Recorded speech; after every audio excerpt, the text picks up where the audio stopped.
kiber təhlükəsizlik mövzusu dövrümüzün ən böyük problemlərindən biridir. Bu istiqamətdə həm insanlarımızın, həm şagirdlərimizin, hətta müəllimlərimizin məlumatlı olmağı vacibdir ki, onlar da digər insanlara bu haqda məlumatlar verə bilsinlər.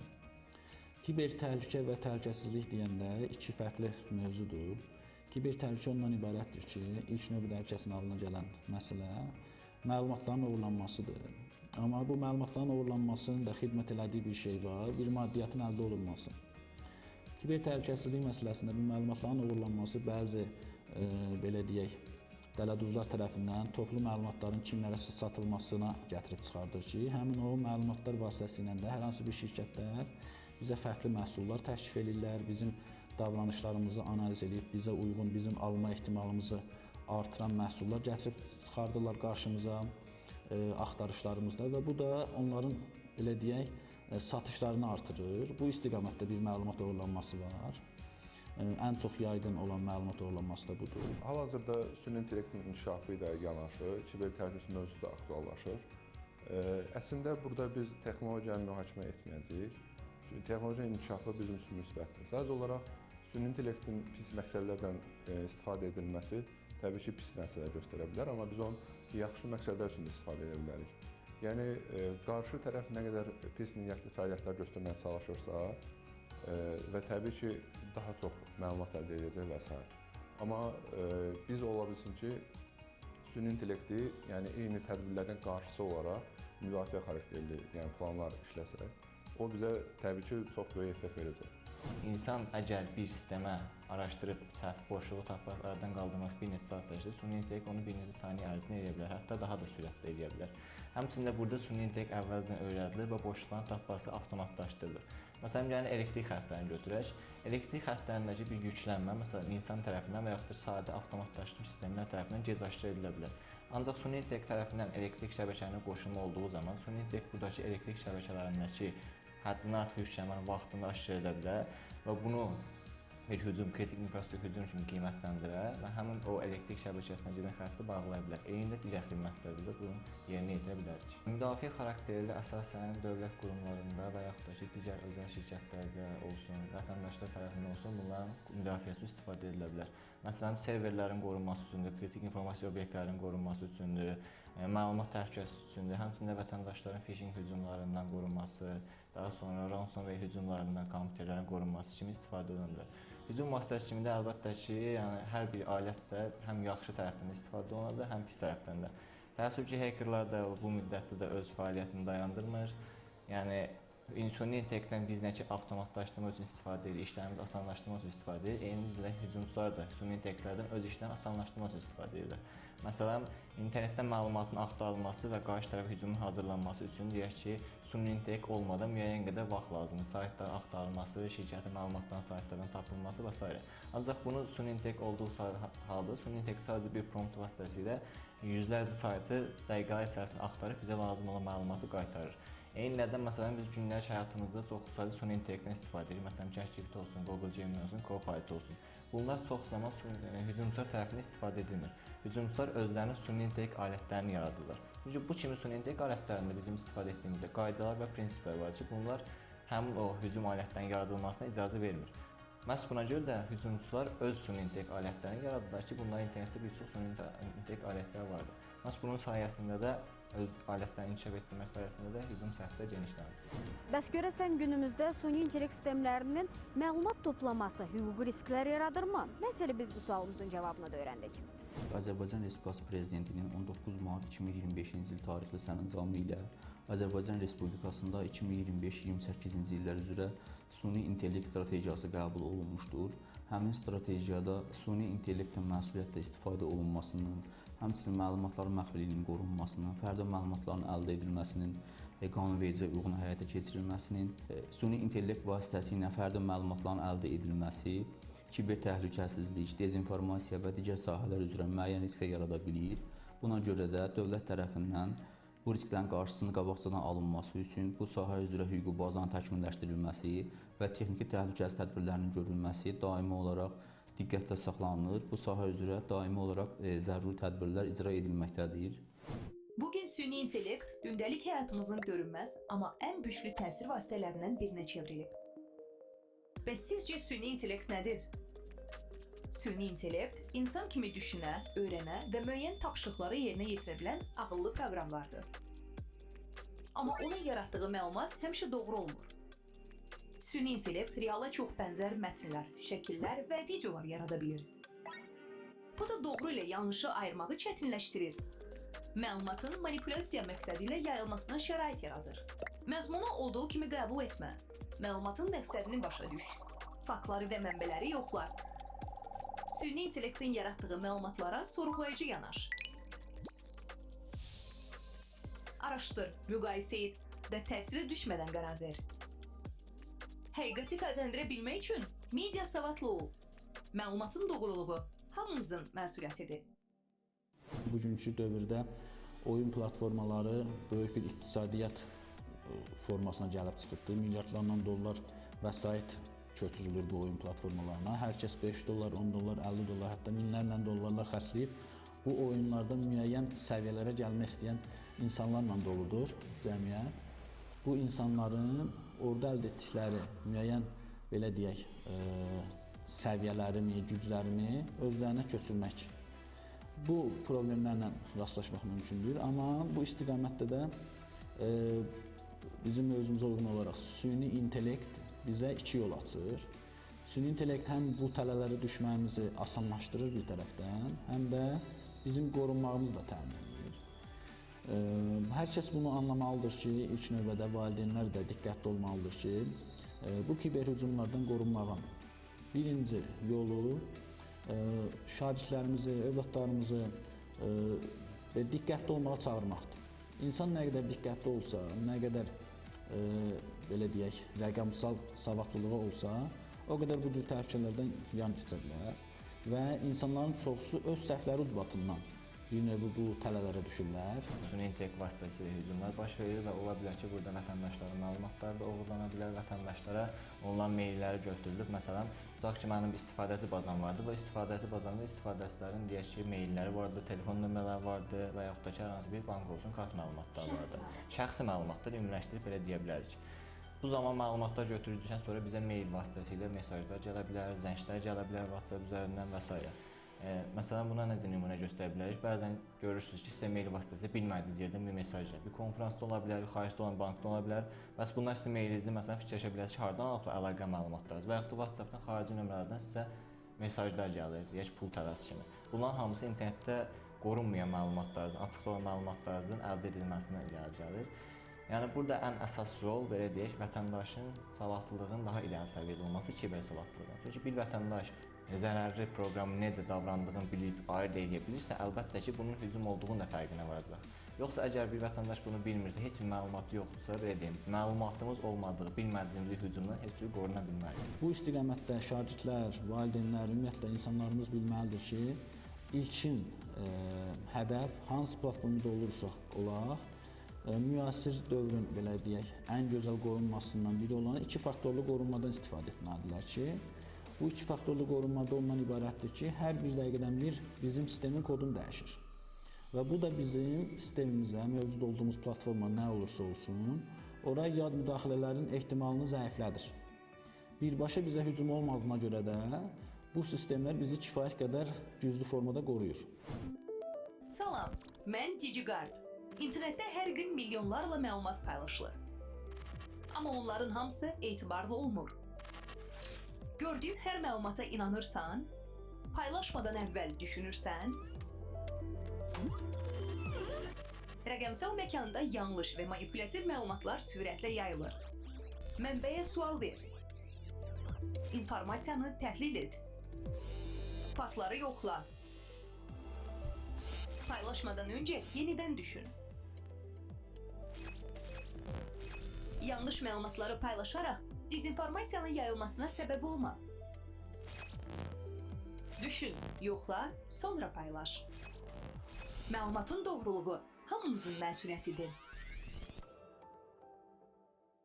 Süni intellekt platformaları fərdi məlumatların və ya digər məlumatları əldə edərkən qanunvericiliyin tərəfləri mütləq şəkildə nəzərə almalıdırlar Belə ki, Azərbaycan Respublikasında fərdi məlumatların qorunması qanunvericiliyi ilə ciddi sürətlə tənzimlənməkdədir. Süni intellekt dizaynerləri, onların hazırlayan hüquqi və ya fiziki şəxslər bu qanunvericiliyin tələblərini nəzərə almalıdır. Fərdi məlumatların və ya qanunla qorunan məlumatların pozuntusuna yol verilmiş hüquqi və fiziki şəxslər Azərbaycan Respublikasının inzibati və cinayət məsuliyyət qanunvericiliyinə əsasən məsuliyyət daşıyırlar. İstənilən halda süni intellekt həm silah ola bilir, həm qalxan ola bilir. Bu nöqteyi nəzərdən silah kimi istifadə edənlər var bundan və qalxan kimi istifadə edənlər var. Amma hər iki faktoru da insanın diqqəti gücsüz hala gətirə bilər. İnsan nə qədər diqqətli olsa bu internet platformasında, o iki tərəfdə gücsüz olur. Sənə hücum eləyən də, qalxan da. Ümumiyyətlə, bu hücumların reallaşmasının birinci növü internetin olmasıdır. İnternet istəyən platformalara daxil olmaqdır ki, internet vasitəsilə yayılır bunlar. Və sən nə qədər ayıq-sayıq olsan, nə qədər belə deyək, etibarlı saytlarda gəzinsən, o qədər qorunma ehtimalın artır ki, zaten həmin o saytların da özlərinin qoruma sistemləri var. Səndən qabaq sənin öz istifadəçisini düşünürlər zaten onlar. Bizi aldadan əsas şey o platformalardan kənar platformalara qoşulmaq və xüsusi bir üstünlük əldə etmək istəyidir. Biz o üstünlüyü əldə etmək istədikcə də həmin o istəyimizdən istifadə edən hücumçular bizə belə deyək zərər yetirə bilir. Amma süni intellektin bu tərəfi ilə yanaşı qoruyucu tərəfləri də var ki, artıq xüsusi proqramlar belə süni intellektin gücündən istifadə edirlər. Necə ki, hücumçu var, qoruyan da var bizi, əlbəttə ki. Kompüterlərimizdə bu proqramların olması, yüklənməsi, orijinal proqramların yüklənməsi çox mühüm əhəmiyyət daşıyır. Valideynlər buna da diqqət etməlidirlər. Və qoruyucu tərəf daha güclüdür. Nə mənada daha güclüdür? Artıq belə deyək, süni intellektin üstün tərəfi ondan ibarətdir ki, qarşı tərəfin səsini, hətta davranışlarını kopyalaya bilir. Ona görə kopyalayır ki, artıq şifrələnməli biometrik şifrələnməyə keçib. İnsanlar səsləri ilə, baxışları ilə, toxunuşları ilə kilitləri açırlar. Və süni intellekt hücumları da bu bizim toxunuşlarımı, davranışlarımı, səsimizmi, hətta dostlarımızı belə kopyalaya bilir. Bu da hər hansı bir platformada bizim kimi davranmağına kömək edir süni intellektlərin. Amma bu antivirüslərin qoruma prosesindəki süni intellektlər də bizim davranışlarımızı ya da ki, bizə özünü oxşatmaq istəyənlərə qarşı bir silahdır.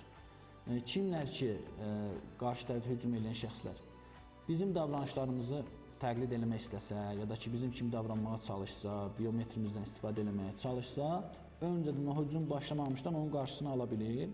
Bu nöqteyə nəzərdən də hər zaman diqqətimizi saxlamalıyıq ki, antivirüslərdən istifadə eləyək. Bu antivirüslər həm bizim web səhifələrdəki hərəkətlərimizi, bizə yönələn hücumları öncədən görüb, nə bilir, saxlaya bilir. Bu da kifayət qədər bizi qoruyacaq. Kiber kəşfiyyat hücumları, belə deyim, xarakterinə görə fərqlənir. Bir şəxsə görə yönəlmiş kiber kəşfiyyat hücumları vardır, bir də hər hansı bir şirkətə və yaxud dövlət qurumuna qarşı yönəlmiş kiber kəşfiyyat hücumları vardır. Şəxsə qarşı yönəlmiş kiber kəşfiyyat hücumları şəxs haqqında məlumat toplanılır, şəxsin zəif tərəfləri tapılır və zəif tərəflər tapıldıqdan sonra da ona qarşı hücum təyin edilir.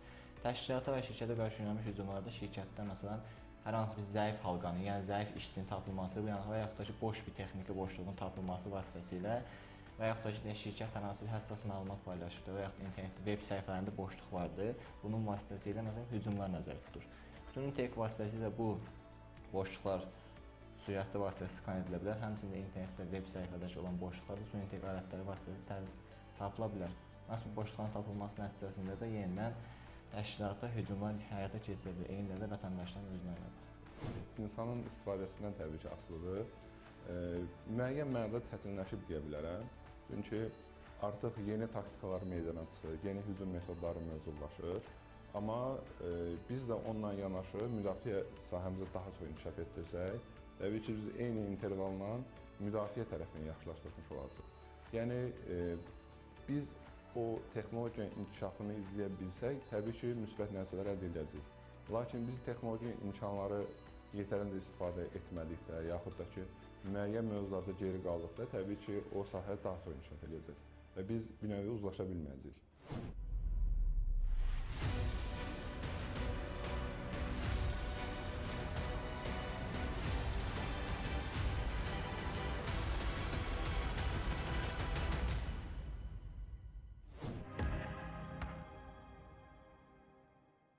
Müxtəlif bəzəkli, belə deyək, diqqət cəlb edən, insanı ora yönləndirən tələlər mövcud olur ki, platformalarda. Bu sadəcə oyun üçün deyil, hər yöndə var bu. Ucuz YouTube kanalı premium eləmək kimi, ya da ki, get kontaktı pulsuz əldə etmək kimi müxtəlif bəzəkli tələlər mövcuddur.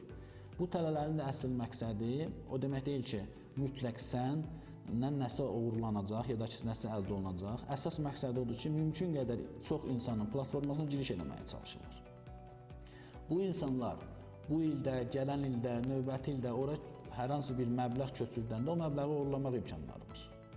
Və süni intellektin təhlükəli tərəfi burada odur ki, əvvəllər bunu fərdi edən insanlar müəyyən sürətdə bunu edə bilirdilərsə, 10 nəfər edə bilirdilərsə, süni intellekt bizim normal insandan daha güclü, sürətli olduğuna görə bunu artıq minlərlə insana asanlıqla eləyə bilirlər. Və belə deyək, hər kəsdən balaca məbləğləri toplamağa daha meyilli ola bilər. Çünki say artıq çoxdur. Və bu çoxu zaman bizim o linklərə daxil olduğumuz zaman bizim başımıza gəlmir. Çünki həmin anlarda bizim hesabımızda vəsait olmaya bilər. Amma bir il sonra ola bilər, 6 ay sonra ora bir vəsait daxil edə bilərik və bu vəsait onlar tərəfindən oğurlana bilər.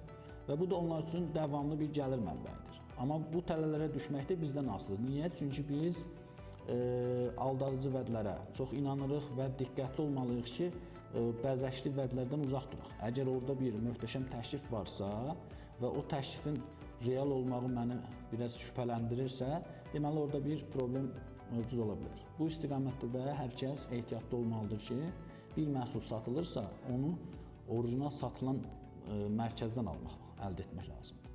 Növbəti təhlükəsizlik tədbiri də ondan ibarətdir ki, valideynlər uşaqlara fərdi kartlar verməməlidirlər, öz kart informasiyalarını verməməlidirlər. Bəzən edirik, uşaqlarımız müəyyən balaca xərclərini kartdan qarşılasınlar deyə onlara öz kartlarımızı verə bilir, şifrələrimizi verə bilir, hətta bir banklarımız onların telefonlarında mövcud ola bilir.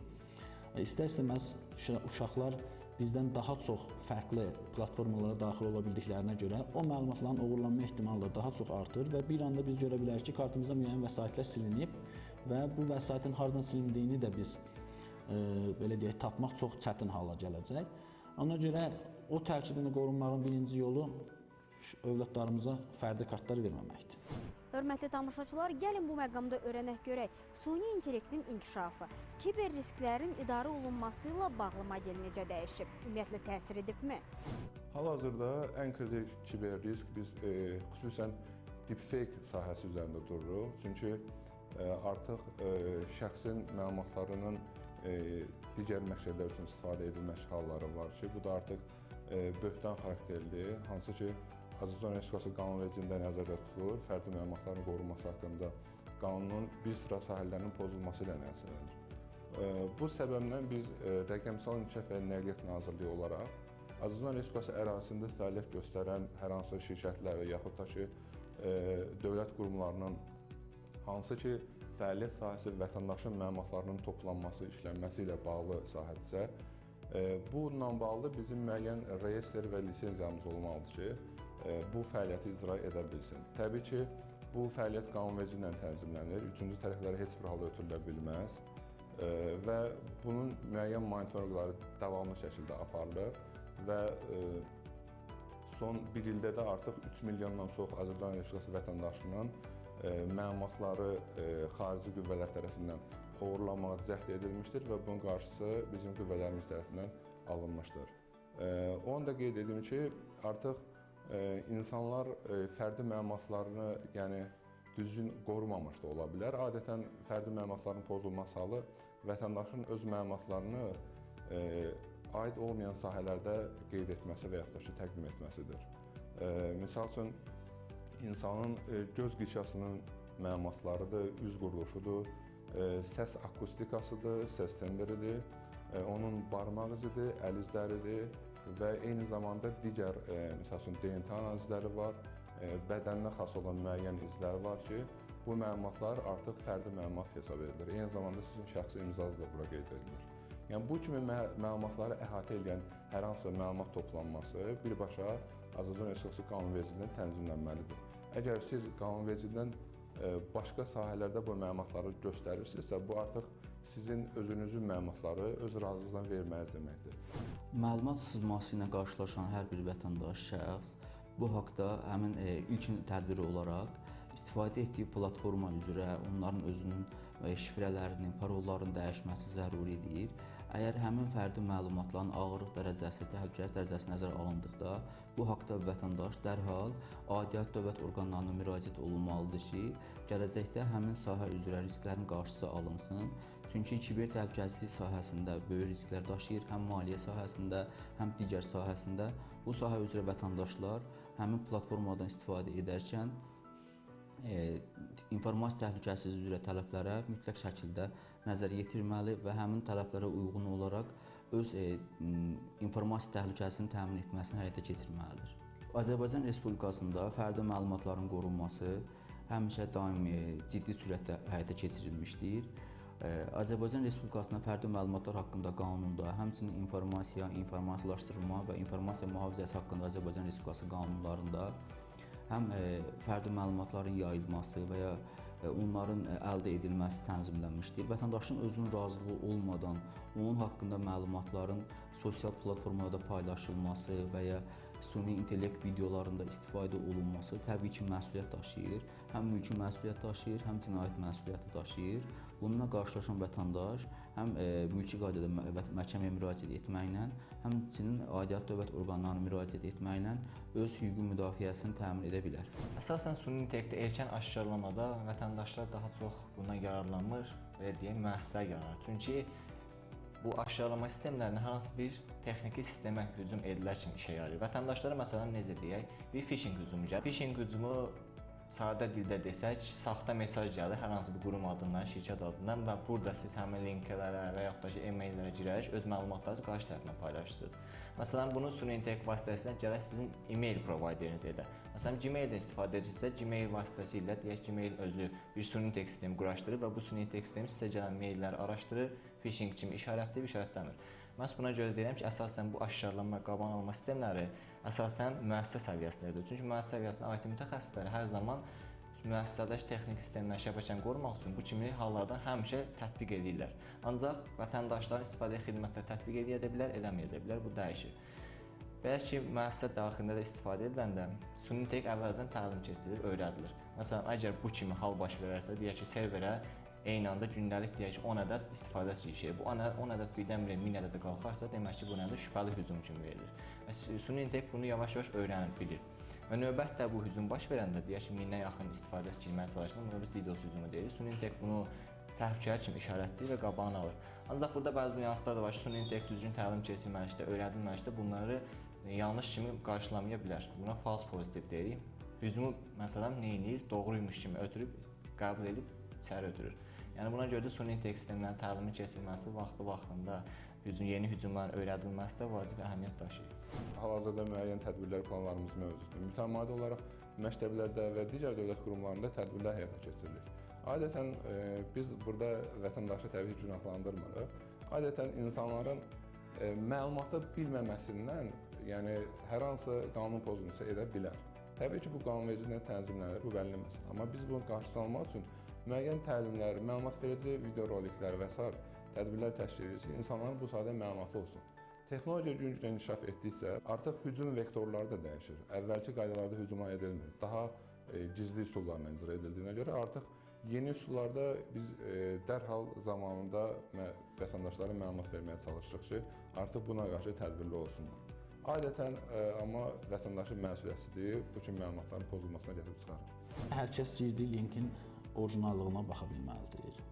Bir neçə fərqli növlər var ki, bu girdiyimiz linklərin orijinallığını, ora müraciət edən insanların sayını analiz edə biləcəyimiz fərqli platformalar var. Bəsitcə linki götürüb hər hansı bir yerə qeyd edirsən, o belə deyək, veb səhifə haqqında məlumatlar əldə edə bilirsən. Onun güvənilirliyi, keyfiyyəti, hardan qeydiyyatdan keçmək kimi. Amma adətən biz bu tipli yerlərdə tələyə düşmürük. Ən güvəndiyimiz yerlərdə tələyə düşürük. Süni intellekt həqiqi mənada dövrümüzün ən böyük kəşflərindən biridir. Və süni intellektin dəyərli olmasına, belə deyək, dəyərli olması üçün, yəni bizim doğru şəkildə ondan istifadə etməyimiz vacibdir. Məlumatlılığımız vacibdir. Süni intellekt həm dost ola bilər, həm düşmən ola bilər bizə, amma dost olması üçün biz nələr edə bilərik? Onlar haqqında şagirdlərimizi, övladlarımızı, insanlarımızı məlumatlandırmalıyıq. Süni intellekt ümumiyyətlə bizə yardımcı bir platformadır, hər şeyi bilən bir platforma deyil. Süni intellektdə hər şeyimizi danışmalı deyilik, süni intellektdə hər məlumatlarımızı verməli deyilik. Hətta hər tapşırıqlarımızı, ev tapşırıqlarını, işlərimizi süni intellektdə gördürməli deyilik. Müəyyən qismlərində bizə kömək eləməyini istəməliyik bugünkü dövrdə. Çünki get-gedə inkişaf eləyir, bugünkü gündə süni intellektlərin müəyyən boşluqları olmuş ola bilər. Biz zamanla düzgün suallar ünvanlayaraq süni intellektin istifadəni gücləndirə bilərik. Sadəcə süni intellektə sual vermək yox, digər platformalarda istər davranışlarımız, istər belə deyək, səs tonlarımız, görüntümüz də süni intellektlər tərəfindən asanlıqla kopyalana bilir. Bunun özü də bir məlumat bazasıdır. Hər hansı bir süni intellekt, yad belə deyək, virus formasında bizə ünvanlanan süni intellektlər bizim davranışlarımızı kopyalayıb, eyni bizim kimi hərəkətlər eləyə bilər. Bu istiqamətdə çox diqqətli olmalıyıq ki, süni intellektlərlə təmasda orijinal və bildiyimiz süni intellektlərdən istifadə etməliyik.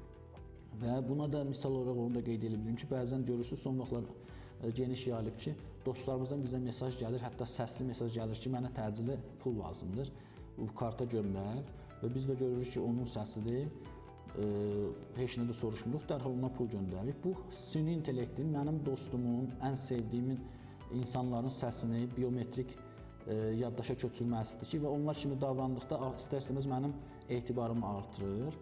Onu tövsiyə edə bilərəm ki, bütün tərkiblərdən qorunmanın bir nömrəli yolu şübhədir. Texnologiya nə qədər sürətli inkişaf eləsə də biz öz şübhələrimizi o cür artırmalıyıq. Şübhəli insana yanaşmaq da çətindir, ona zərər vurmaq da çətindir. Hər addımdan şübhələnməliyik ki, oradan gələn təhlükədən qorunaq. Bu sahə üzrə müəyyən bir risklər vardır, çünki həmişə texnika, texnologiya bir addım daha öndə olur. Bunun da müəyyən hüquqi boşluqların yaranmasına, həmçinin informasiya təhlükəsizliyi sahəsində müəyyən risklərin yaranmasına səbəb ola bilər. Amma buna baxmayaraq, dövlət də bu sahə üzrə hüquqi boşluqların aradan qaldırılması üçün çevik və adekvat addımlar atmaqdadır.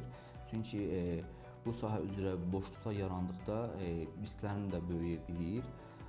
Bu sahə üzrə hüquqi boşluqların aradan qaldırılması və texniki təhlükəsizlik tədbirlərinin görülməsi daimi olaraq zəruridir, həyata keçirilməlidir və paralel şəkildə həyata keçirilir ki, bu da gələcəkdə yarana biləcək risklərin qarşısının alınmasına müsbət təsir göstərir.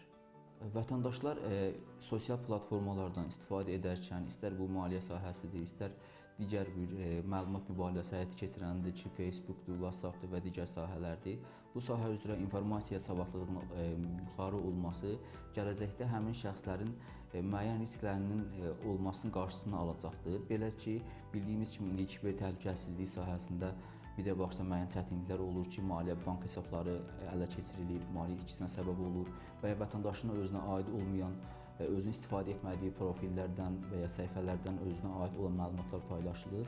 Buna aid vətəndaş həm diqqətli olmalıdır, həmçinin bu sahədə həmin məlumatların yayılmasına da vasitəçi olmamalıdır, ona da xüsusi diqqət etmək lazımdır. Və bu halları qarşılaşdıqda, əgər qanunvericilik pozulması müəyyən edildikdə, aidiyyatı dövlət orqanlarına müraciət etməsi tövsiyə olunur. Süni intellekt dövründə kiber təhlükəsizlik sadəcə texnoloji bir məsələ deyil, eyni zamanda hörmətli tamaşaçılar bir qədər də hüquqi məsuliyyət tələb edən bir mövzudur. Odur ki, çalışaq ki, bu sahədə özümüzü inkişaf etdirək və məsuliyyətlərimizdən yayınlayaq.